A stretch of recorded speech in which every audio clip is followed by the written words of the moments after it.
guys, for today's video guys, ayan, dahil day off natin today, nakikita niyo yung pagkain ko. Ayan, meron tayong sinuti ko lang, ininit, binabaran ko lang siya ng mainit na tubig.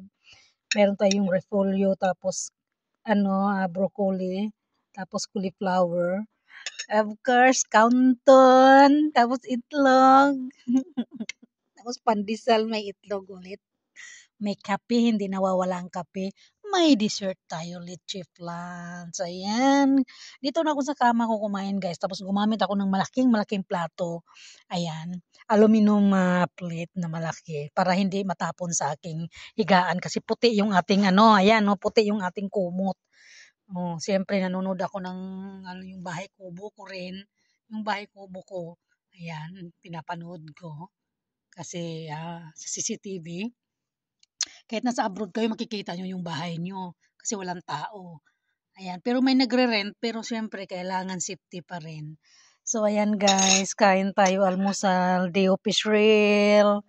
Ayan, kailangan busog kasi mag-exercise ako mamaya.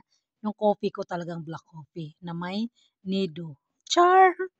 O, diba? Kain tayo.